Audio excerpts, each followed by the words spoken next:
Do you find yourself quite addicted to social media and feel like you don't really have any boundaries? Well, in this video, I'm going to show you how to set those boundaries and how to reinforce it. This is a collab with Meranda Pillay. She is an awesome beauty blogger who also practices lots of self-care and believes in it. So go check her out and go check out her video. I'll leave it in the description.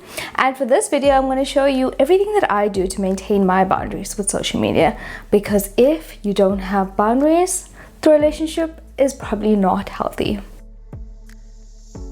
Okay, so the first thing that you do when you wake up is probably check social media. Am I right? That is your number one mistake. When you check social media as soon as you wake up, you tend to be a little bit more agitated. You might have a spike in your cortisol levels depending on what you see, if that's the news or if that's something that's triggering or just something that you don't really want to see, or your brain's not ready to see as it's waking up. That could set you on high alert, and then it will keep you at that level for the rest of the day. So instead of doing that, I kind of replaced that habit with having a glass of water, which I'd keep in my bedside the night before, and then reading a bit in the morning instead of checking social media.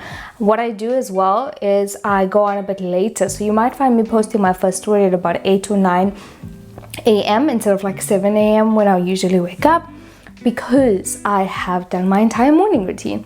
So as you know, I love my morning routine. If you want to check out that video, then go and check it out here.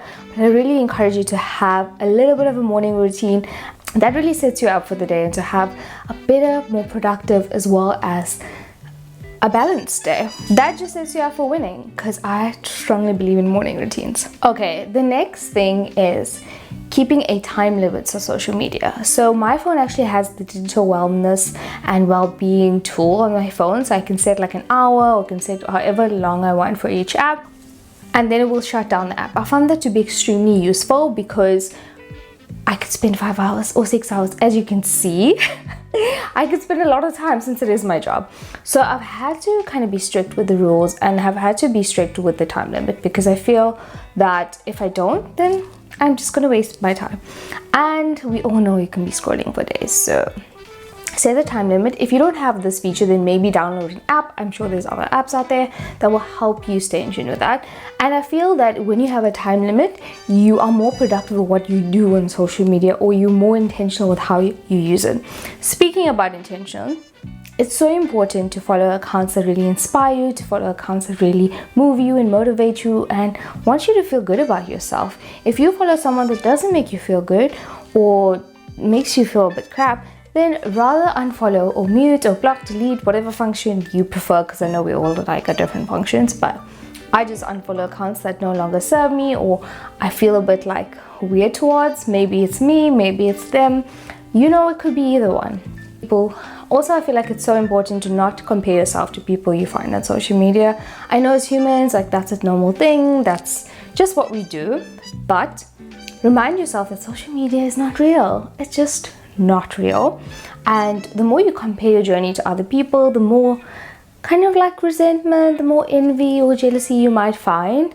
Maybe look internally and see, what is it about their life that I really want for mine, and see where that's coming from. I like to journal about those things or ask myself these questions, and then realize like, hey, there's no point in me comparing to somebody else. I can compare to me for a few months ago, a year ago, and look at my own progress and know that just because someone looks like they're having the best time on social media, it doesn't actually mean it's true, because we know social media is just not real.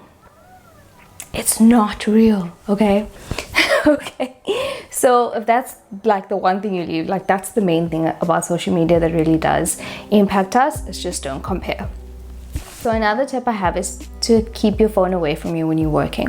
When my phone is right at my desk when I'm working, I look at my phone and then I tend to get distracted, and I pick it up and then I want to do stuff, and then I can lose track and focus on my work, and it just doesn't let me to be productive. And being productive is not the only thing that I want to be in a day. But when I need to get my work done, I really want to be productive, and that helps me manage my day and my time as well as my energy, so that I can practice more self-care in the day. Because what happens when I scroll while I'm working, I end up spending so much more time doing a task than if I was not scrolling. So put your phone away. If it's the drawer that you, or maybe a desk drawer that you can use that gets your mind off it, that's good enough, then do that, because that's what normally works for me. But if you prefer to leave it in a different room, do that. And the same thing for your evening routine. Instead of checking social media before you go to bed, rather read a book, do some meditation, do some light yoga if you prefer, and then go to bed, because you want your brain to kind of unwind, and the blue light, the blue screens, all of those things that keep you more awake and then also makes your mind wander more. I really recommend that you don't check social media as you're in bed or going to bed, because it doesn't let you be calm and relaxed and have a good sleep. I find like I'm still thinking about certain things, or something might trigger me again at night, and I really don't want to have to go through that before I'm going to sleep, because I want to be unwinded and want to be relaxed and have my 7-8 hours of sleep. So even if you light a candle, which I love doing in the evening, it makes a massive difference. And maybe I will just do my brushing my teeth and all of that stuff, and then reading a bit of my book. The other thing is not eating or watching TV or doing anything else that you shouldn't be doing. Scrolling while you're eating, or spending time with loved ones, or even watching a show. You shouldn't be doing that, because it allows you to not be mindful. So you're not really in the present, you're not really focused, you're not giving your loved ones attention, you're not even paying attention to the show that you might be watching or the food that you are eating. Instead, you focus on social media. I always believe in being mindful and present in whatever you are doing.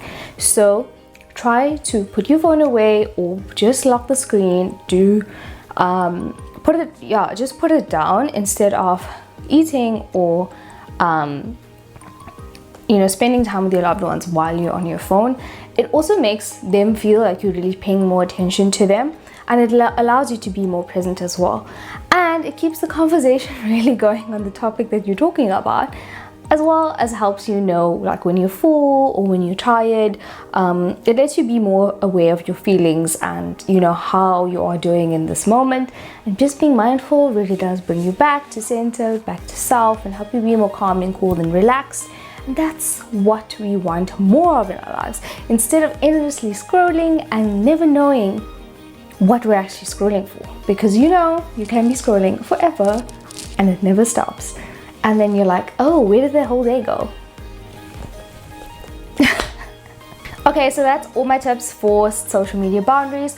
The other thing I wanted to mention is that you shouldn't take things personally on social media. You would never think that something is targeted at you unless you specifically tagged, or that it is about you, because I feel though sometimes we think we do take things personally, and maybe it's just not meant for us.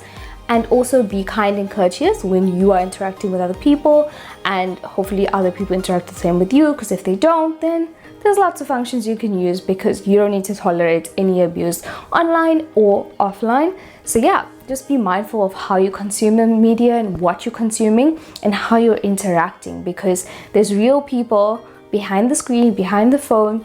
They're human just like you are, and you wouldn't want to be talked to in a certain way, and you shouldn't talk to others in a certain way.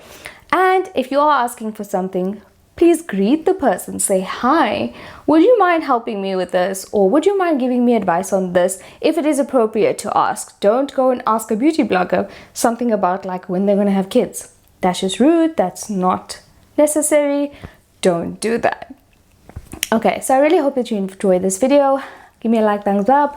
Don't forget to go check out Miranda's video, and I'll leave that link in the description. And check out my other boundary video right over here. Bye.